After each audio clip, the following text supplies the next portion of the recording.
welcome back to my YouTube channel. My name is Colette Alethia and this is the Roaring 30s.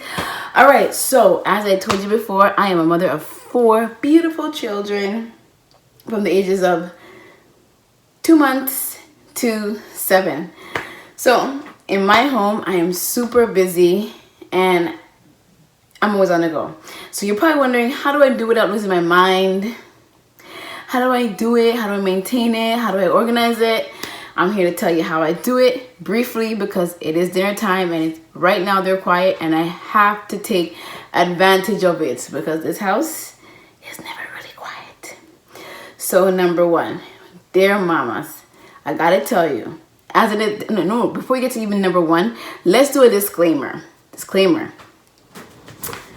I am not an organized person by nature. I'm not. I had to learn over the years how to be organized, and I'm going to tell you how I do that, especially with my children.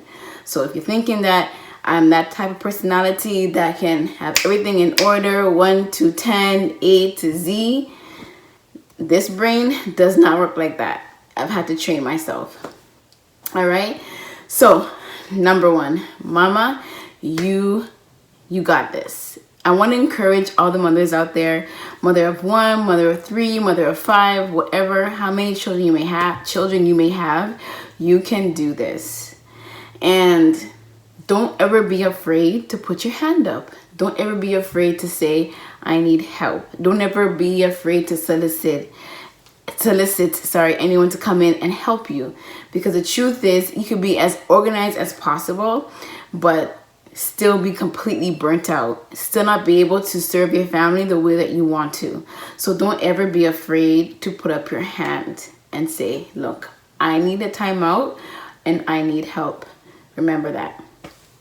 Number 2, organizing your family. Have set days to do certain things. So you have your laundry days, maybe you have a few cooking days, meaning don't cook every day, cook probably 2 meals in 1 day that will serve for 2 days or even 3 days, so you're not cooking every day. You can have specific days for guitar lessons, specific days for soccer lessons, specific days for like movie nights. Like, be very intentional in setting up your week. Some of you are not stay-at-home moms like me. Some of you have to go out there, you work your 9 to 5, and everyone's family looks different. So I urge you to organize your day according to your family's needs. Because what I do for my family may not work for yours. So just keep that in mind. What else do I do? So I said I write things down. Literally, I go into my phone, I go into the calendar, I write literally from the time that I wake up. I start with me. What time do I wake up to do my meditation, take a shower, have my breakfast, and then I start into my children. Why is that so important? Because let's be honest, your morning starts, like the way how your morning starts is how your day is going to continue. And again, back to my organizational skills, I was never a morning person, ever. I'm always trying to squeeze my busy lifestyle into like 15 minutes and getting ready in the morning. I'm never ready in 15 minutes and always late. And I've had to learn to wake up early. So what I started doing was waking up at 5 o'clock, doing what I need to do, and get myself ready for school. I no longer wake up at 5 o'clock anymore because I know what time I need to wake up to get Gabriel off to school, which has helped me a lot. I've created a certain discipline now with mornings, and now I am a morning person and I enjoy it. So now that I'm a morning person, I'm very intentional. I take care of myself and then I start taking care of my children next. Right? After that, I move in with my younger children and then I do things with them in the daytime. And then by the time Gabriel gets home, I'm still trying to, sounds crazy, finish the day off with a bang. Which leads to my next point. Always have goals. For me, one of my main goals, other than getting up early in the morning and starting off my day fresh and on a good foot, is nap times. Listen, if you're a stay-at-home mom, even if you're at work, on the weekends, if you're home, those nap times are the bomb. They're your friends, okay? That's one of your goals. Like, okay, for me, my kids, Their nap time is between 12:30 and 1 o'clock. So they hit the bed by latest 1 o'clock and they're up by 2:30. I don't play no games with that because I need that time again for myself to refresh, maybe tidy up, maybe read a book, maybe work on myself, or just sleep. Just sleep. So have some goals in your day. So there's that, and then 8:30 is my other goal time. No, sorry, 5:30, which is dinner, and then 8:30, which is bedtime. I have 3 goal times throughout the day, and I need to hit them. No matter what I'm doing, I try my best to hit them. So set up 3 or 4 goal times, so that way you're always on track. You don't lose track. Another thing about keeping these kids together, to be honest, you have to be really involved with your kids for them to not like drive you nuts, which means set up arts and craft time, set up play time, set up school time, book time. Be intentional, because if you don't, like especially with me and my 2 older ones, they will fight over the tablet, over the TV, over the game. They will fight, and honestly, I cannot deal with a 7-year-old whining, a 3-year-old whining, the 1-year-old about for I don't know what, and the one that could drink. I just can't do it all. So what I try to do is give them activities to do, keep them going, and honestly, I don't just like, it's good for them to be independent, but most of the time I try to be like in it with them, involved with them. It's a way that I spend time with them, and it's a way I can have some kind of control. Also, I do give them free time. Free time is very important. I try to give them free time between dinner and shower time in the evenings. So they think they can do whatever they want, but really you're still in control of the time and what they're doing. And for me, I found that really helps. It's something that I can use as a disciplinary action. Like, I can use it as a way to be like, okay, if you don't want to listen, I'm going to take away your free time. You want to see how fast? They be like, okay, mommy, we're going to listen, because they want their free time. They don't want to just be doing schoolwork or doing what mommy says we have to do, if you will. So be very intentional about like what you do throughout the day and how you spend it with your kids. What else? I have help. I have a great partner that helps. I have a great sister that helps. I have great friends that help. And they come by or they're with me, and they have been such a great support. I'm serious. I could not even be able to do this YouTube video right now if I didn't have support. I can tell you that right now.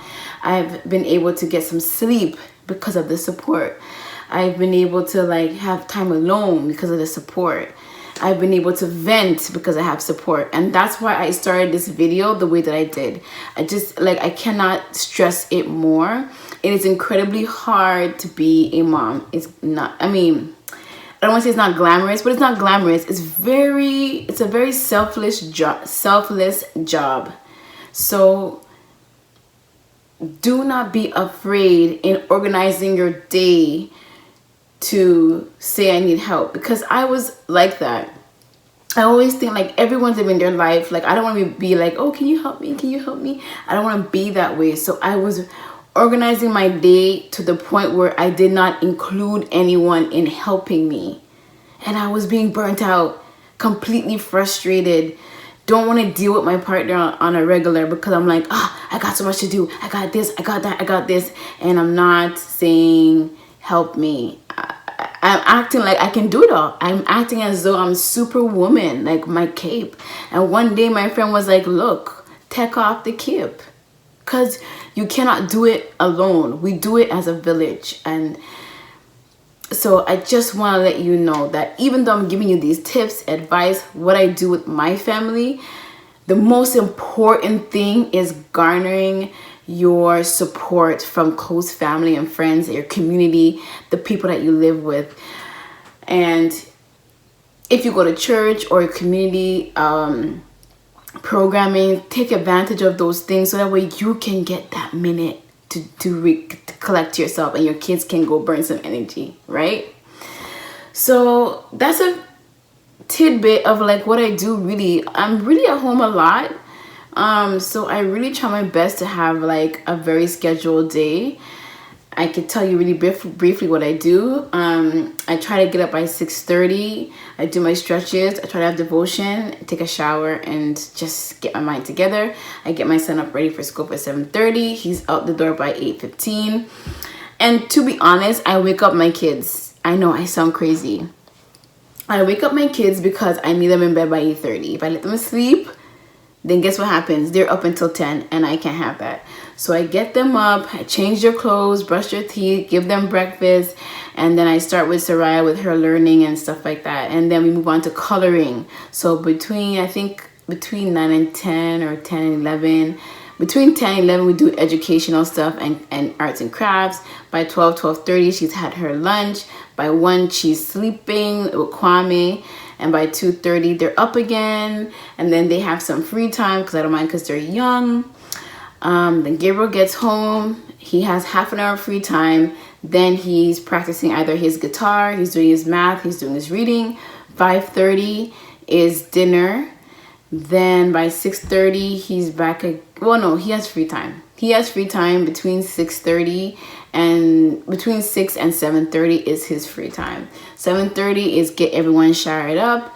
God willing, we're done by 8:15, and by 8:30 they should be in bed. I really try my best, and I don't do all that by myself. I just want to stress to you, I don't. I have support and I have help, thanks be to God.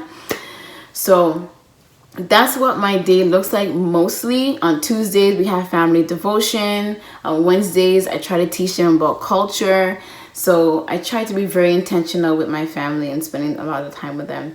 So again, one of the main things is like getting organized, is writing your things, writing everything down that you want to do with your family, understanding the dynamic of your family, what your day may look like.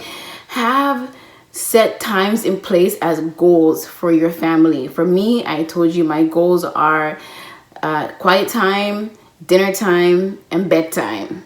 Those are things that I look forward to. And remember to look out for help. Please, you need support. You can't do it by yourself. Know that you have support. I'm here. You have a lot of people around you to help you.